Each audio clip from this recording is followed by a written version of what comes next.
Hello and welcome there guys, this is Fally here, and today I'm going to play this way, and this game is called The Forest of Doom. Never knew it existed before I got it on a humble bundle. And just, you know what, I'm going to take the sound up, it's a bit loud. Now, I never knew they made it, but, well, now I have it, I think I should try it out. So yeah, Forest of Doom is a fine fantasy gamebook, an interactive adventure in which you are the hero. You can only win through by choosing the correct path, finding equipment, avoiding traps and surviving combat. Oh, I like this already. Before embarking on your adventure, you must determine your own strengths and weaknesses. With a series of dice rolls, you have in your possession a sword, some leather armor, and a backpack containing provisions, food and drink for the trip. You have been preparing for your quest by training yourself in swordplay and exercising vigorously to build up your stamina. You must first choose from one of the three difficulty settings. This game book has been designed for optimal challenge on the adventure difficulty mode. Alright. Adventurer, yay! You have chosen to Adventurer difficulty mode. Before continuing, you must calculate your initial stamina. Your stamina score reflects your general constitution, your will to survive, your determination, and overall fitness. The higher stamina score, the longer you will be able to survive. You must roll 2 dice and add 12 to the number rolled. This is then entered in the stamina box on your adventure sheet. Stamina will go up and down during your journey, but if your stamina falls 0, you die and your adventure is over. If your stamina is getting low, remember to eat some of your provisions. Alright, so this game, it reminds me really, I don't know if any of you can remember those old books from time. It was a bit of problem to actually get those books. This is kind of books you had where you can choose your own adventure. Where it was required for you to have a dice, or 2 dice, 3 dice, depended on what book it was. And then of course you had to write down everything you did on a sheet of paper beside, and it was actually quite cool, and this is actually just that. Alright, roll your starting stamina. Alright. 22. Cool. I think it's a bit high. I don't know. Your skill reflects your swordsmanship and general fighting expertise. The higher the better. Your starting skill is determined by rolling 1 die and adding 6 to the number. This is then entered in the skill box, your adventure sheet area. Alright. I got a 6. Yay! I'm pretty good. Ooh, I like it. Your luck score indicates how naturally lucky a person you are. Luck and magic are facts of life in the fantasy kingdom you are about to explore. Your starting luck is determined by rolling 1 die. Okay. Yeah, no, you know the rest of it. Oh no, I think hopefully that's not bad.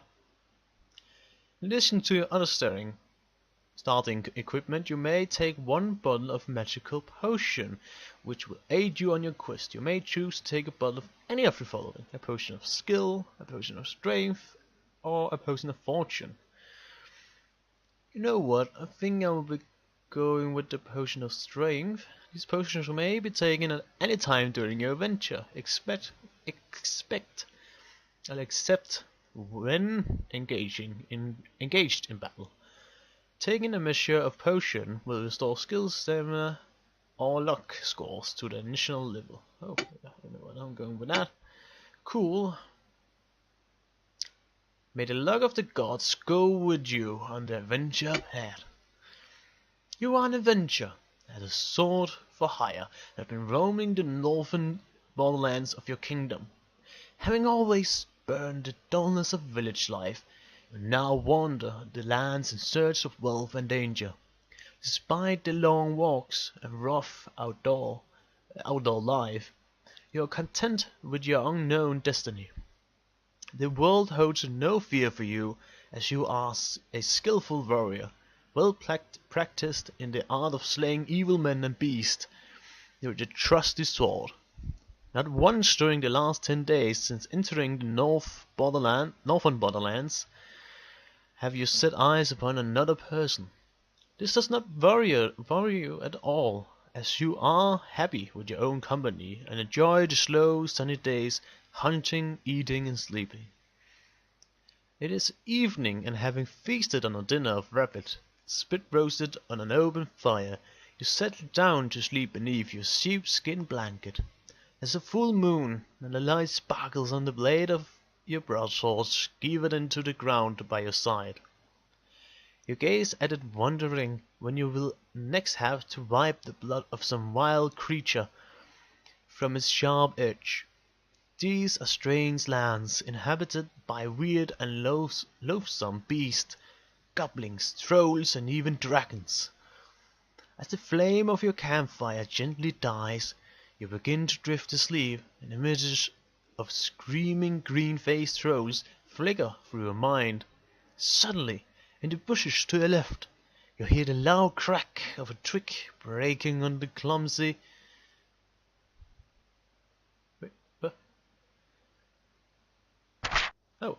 thud. You leap up and grab your sword from the ground. You stand motionless but alert, ready to pounce on your unseen adversary. Then you hear a groan, followed by the dull thud of a body falling to the ground. Is it a trap? Slowly you walk over to the bush where the noise is coming from and carefully pull back the branches. You look down to see a little old man with a great bushy beard, his face contorted with pain. You crouch down to remove the iron helmet covering his balding head and notice 2 crossbow bolts protruding from the stomach of his plump, chainmail-clad torso. Picking him up, you carry him over to the fire and steer the dying embers into life. After covering him with the sheepskin blanket, you manage to get the old man to drink a little water. Well, he coughs and moans. He sits up rigid eyes, staring fixedly ahead, and starts to shout. "I'll get them, get them. Don't you fear, Gillibrand. Big Leg is coming to bring you the hammer. Oh yes, indeed I am, oh yes." The dwarf, whose name you presume to be Big Leg, is obviously delirious from the poison-tipped bolts lodged in his stomach. You watch as he slumps down again to the ground, then whisper his name in his ear. His eye stares unblinkingly at you as he again starts to shout, "Ambush! Look out! Ambush! Ah! The hammer! Take the hammer to Gillibrand! Save the dwarfs!" His eyes half closed, and the pain seems to ease a little, and as the delirium subsides, he speaks to you again in a low whisper. "Help us, friend. Take the hammer to Gillibrand. Only the hammer will unite our people against the trolls. You are on our way to the Darkwood in search of the hammer, ambushed by the little people. Others killed. The map in my pouch will take you to the home of Yashromo, the master mage of these parts. He has great magics for sale to protect you against the creatures of Darkwood. Take my gold. I beg you to find the hammer and take it to Gillibrand, my lord of Stonebridge. He will be well rewarded." Biglet opens his mouth to start another sentence, but nothing comes out, except his last dying breath. You sit down and ponder Big Leg's words. Who is Gillibrand? Who is Yastromo? What is all this fuss about the dwarf's hammer? You read so to the still body of Big Leg, and remove the pouch from the leather belt around his waist. Inside you find 30 gold pieces and a map. Jingling the coins in your hand, you think of the possible rewards which may await you just for returning the hammer to the village of dwarfs. You decide to try and find the hammer in Darkwood Forest. It's been a few weeks since your last good battle, and what is more, you are likely to be well paid for this one. With your mind made up, you settle down to sleep, having taken back the sheepskin blanket from poor Big Leg. In the morning you bury the old dwarf and gather up your possessions. You examine the map, look up to the sun, and find your bearings. Whistling merrily, you head off south at a good pace, eager to meet this man Yatstromo and see what he has to offer. You walk to Yastromo's ta- Your walk to Yastromo's takes a little over half a day, and you arrive at his stone tower, dirty and hungry. As the tower is set back on the edges of Darkwood, some 50 meters from the path you have been following, it is difficult to find. Finally you walk up to the huge oak door, somewhat relieved to find that it does exist and that Biglet has not been speaking widely in his delirium. A large brass bell and gong hang from the stone archway.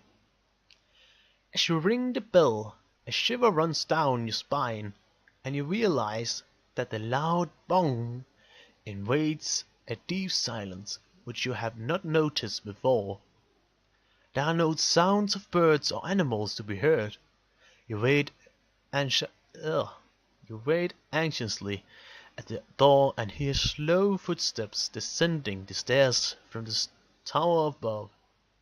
A small wooden slot in the door slides open, and 2 eyes appears and examine you. "Well, who are you?" demands a grumpy voice through the hole. You answer that you are an adventurer in search of the master mage Yastromo, intending to purchase magical items from him to combat the creatures of Darkwood Forest. "Oh well, in that case, if you're interested in buying some of my merchandise, you had better come up. I'm Yastromo." He then turns slowly and climbs the stone stairs. Will you follow him up the stairs, or draw your sword and attack him? I'm going to be nice. I'm going to follow him up the stairs. Alright.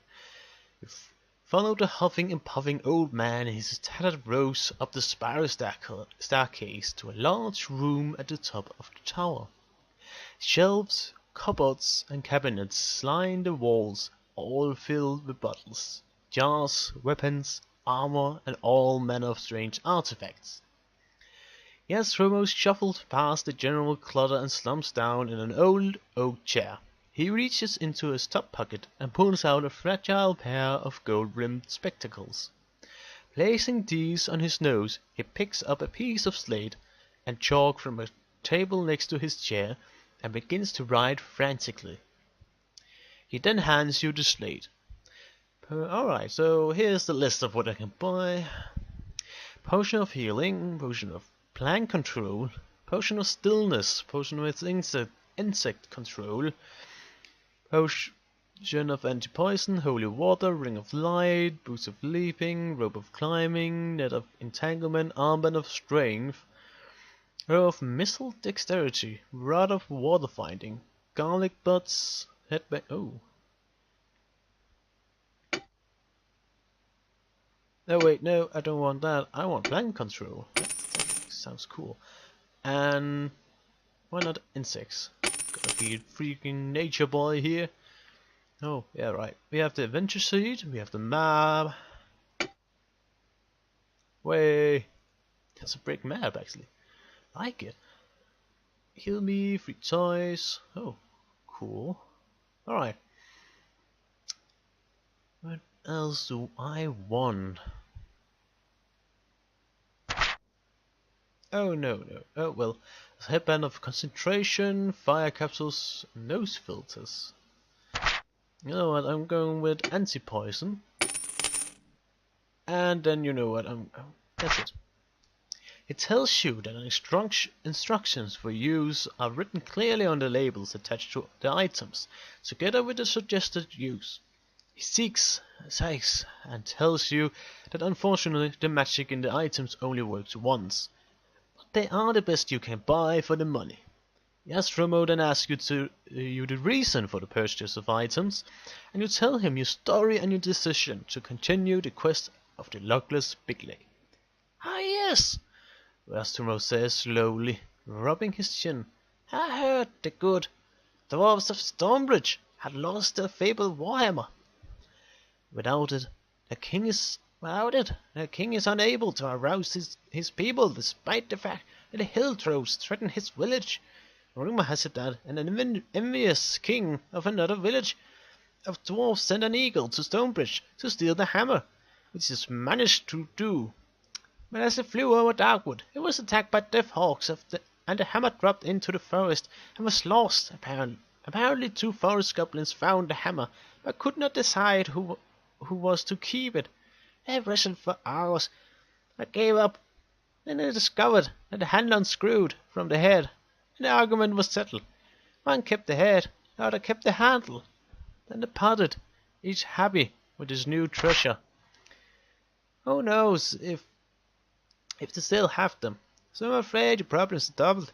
I can tell you that the head is made of bronze and the handle is made of polished ebony. Both head and handle had the letter G inscribed in them. Your task is not easy. Good luck. You thank Yastromo and leave the room by the Sparrow staircase. Alright, we're going on. Alright, finally beginning this adventure. Outside, in the bright light, you notice the dead quietness again. A narrow path leads northwards from the tall grass surrounding Yastromo's tower into the dense undergrowth of Darkwood Forest. In a few strides, you are surrounded by the dark and tangled forest. Stones and knotted roots seem to hide in the shadows, and you can almost believe that they are trying to trip you up. The light fades quickly, and the air becomes moist and unpleasant. Deeper and deeper you go into the gloom. Eventually the path forks on either side of a huge old tree. So, do I want to go west or east? Well, as they all say, go west. A narrow overgrown path continues to weave its way through the crowded forest. Strange animal cries echo through the trees. It's not long before you arrive at another junction in the path. If you wish to continue westward, turn, north or west. Now I'm going to the north. The path heads north into the thick forest. In one of the few clearings between the trees, you see smoke rising from the chimney of a wooden hut to your right. If you wish to look through the window, should I keep walking? You know, I want to see what is in the hut now. Oh, you peer through the small dirty window of the hut to see an old woman in grubby clothes with a wrinkled face and warty nose reading one of several books by the fireside on the far wall of the hut. A hunchback servant is carrying more books to her from shelves crammed with old books, charts and scrolls. Sounds like a witch. Should I enter? Should I? Well, you know what? It's an adventure. Why not? You open a rough wooden door and walk into the middle of the dingy hut. Well, I'm gonna talk with her. The old woman throws back her head and roars with laughter as you start to make conversation. She's an evil woman. You lose 1 luck point and draw your sword. As you draw your sword, the old woman's face changes from expressions of disinterest to that of anger. From a drawer in a nearby table she pulls out some dead flowers and proceeds to rub few petals on her palms, filling the hut with a sweet smell. As this happens, the room starts to spin before your eyes. Oh, maybe I should have bought it. I had to go. Oh shit.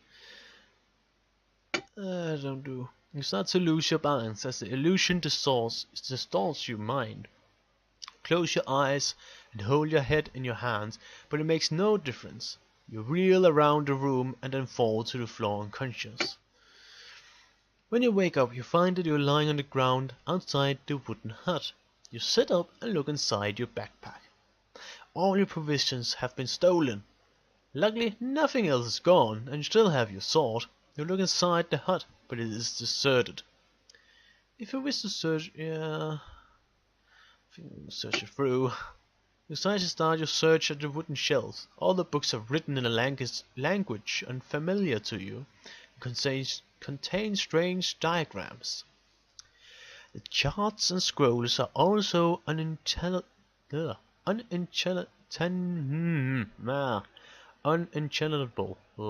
to you.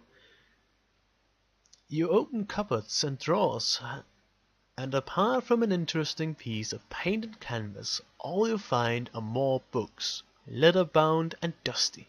You're about to give up searching the room when you notice that and one more book on the floor, acting as a support for a broken table.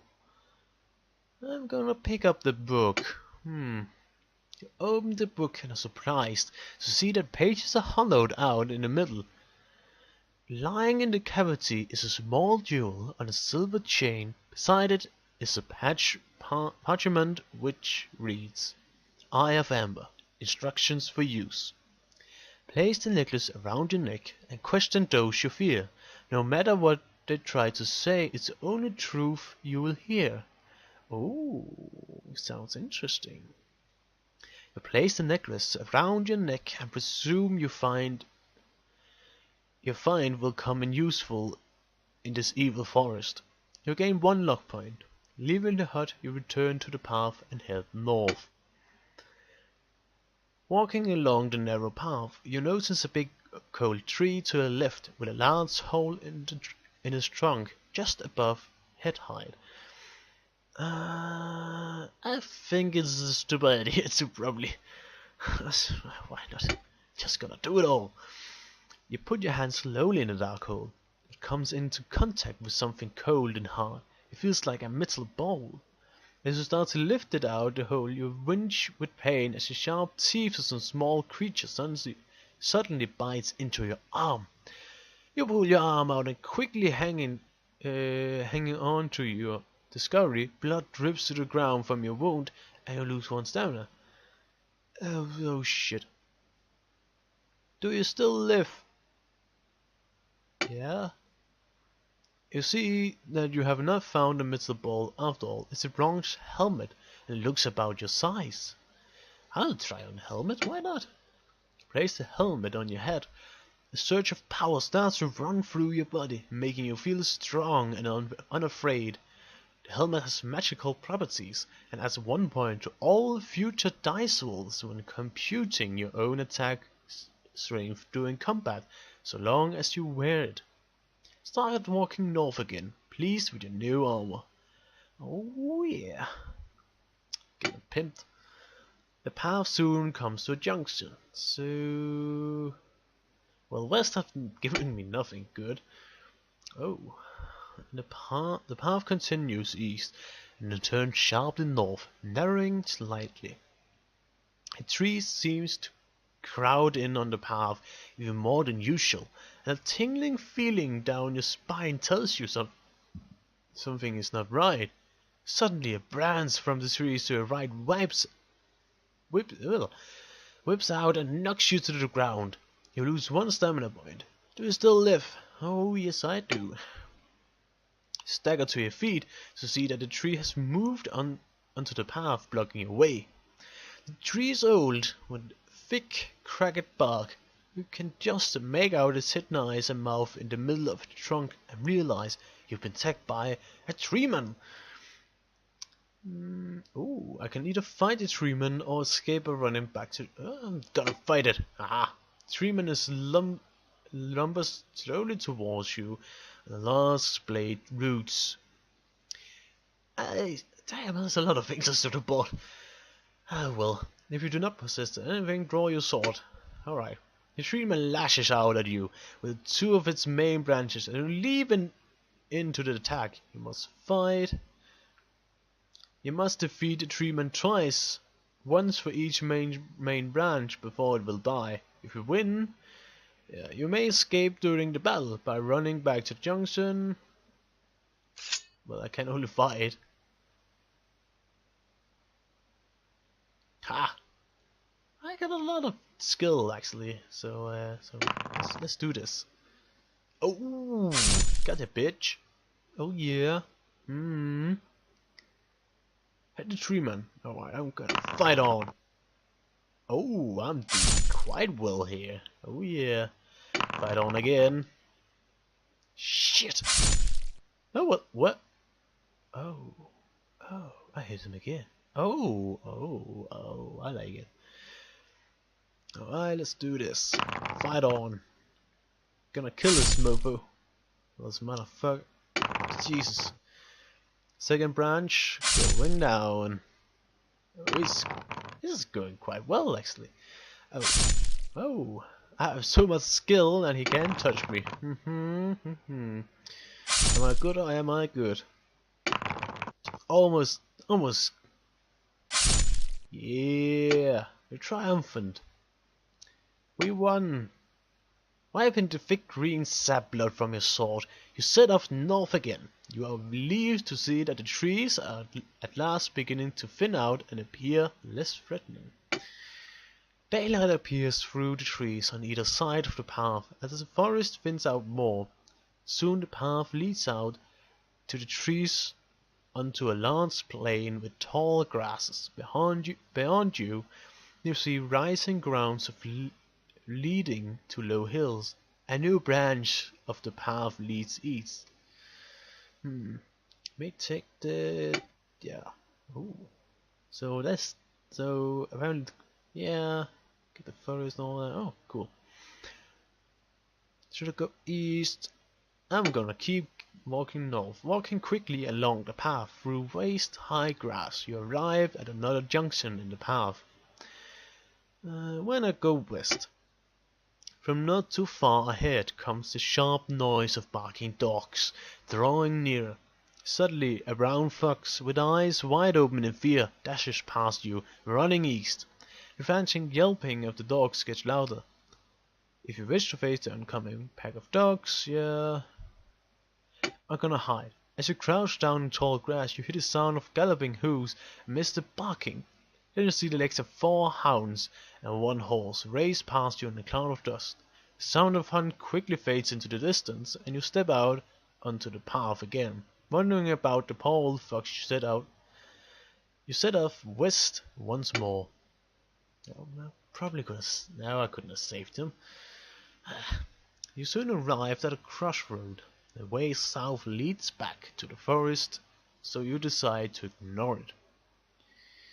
I'm not going back to the forest. I'm going north again. As you walk further northwards across the plain, the grass gradually becomes shorter and the ground starts to rise gently. Ahead you hear the roar of crashing water. Soon you reach the bank of a wide river split on 2 levels. To the right the water is calm and slow moving, but in front of you it tumbles noisily down the waterfall to a gorge below, where the river narrows and runs quickly west over rocks and boulders. Steps lead down by the side of the waterfall to the bottom of the gorge, although it is difficult to see where they end because of the spray thrown up. Across the river you see the path heading north into the distance. A small wooden boat is tied to a post to the right, where the river is calm. I'm going to walk down this base of the waterfall. You walk down the slippery stone steps to the bottom of the waterfall. You look up and see a magnificent rainbow reflecting in the spray. It is dark in the gorge and impossible to see through the wall of water where the steps end. If you wish to walk through the sheet of water, I'm going to walk behind it. Oh, cool, yeah. You walk along the steps through the waterfall into a large cabin where there's a pool of still water. The steps run around the side of the pool, and there is a stone table and a chair on the far side. You go to the table and see fish scraps lying on it.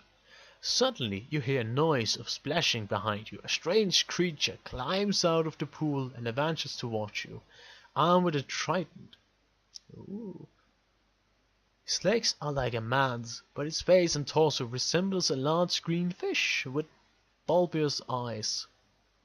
His arms are like yours, but are covered with large scales. He's a fishman, and you must fight him. Oh, okay. Apparently have no choice. No, he doesn't have skill at all. Gotta crush him. Haha. Oh shit. Come on. Yes. Going down. Aha. You are triumphant. Yay. There's nothing of use or value in the fishman's cave. So you walk around the north side wall. Steps lead back through the waterfall and then up the north wall of the gorge to the top. You are at the foot of some hills, and you can see the path climbing up into the mist in the north. It's getting dark and night is closing in, so you decide to camp behind some rocks to the right of the path. You build a large fire and settle down to sleep with your sword by your side. You have been asleep for about an hour when the noise of a deep growling wakes you up. You stand up without making a noise and grab your sword. You wait and listen. There's a full moon in the sky and the light casts eerie shadows all around. You hear soft footsteps and sniffing followed by another low growl. A shape which looks like a man steps out of the shadows to your right. As he gets closer to you, you see that his chest, arms, and face are covered with thick brown hair, and long teeth protrude from his mouth. Oh, he's a werewolf, and I must fight, apparently. I can beat apparently everyone in skill. I'm so good, man. I've been pretty lucky. That's about it. Yeah, we're going to fight on. Of course I am. Die, werewolf. Gonna wear you like socks. Oh, cool. What a surprise. If the werewolf wounded you during combat, nope, he didn't. He didn't even touch me. Eventually you managed to get back to sleep, but it was a restless night. In the morning you collect your belongings and head north along the path into the hills. The ground is quite steep as the path winds its way into the hills. By the time you reach the top, the sun is quite hot. All around in distance you see the dark green circle of darkwood forest. Mist still hangs in the tall grasses behind you, but ahead you see a valley floor bathed in sunlight. All is quiet. As you start down the far side of the hill, you see a junction in the path. Alright, well I think this is it for now, but yeah, I think I'll be continuing this, so hopefully I will see you all in the next video. Fally out.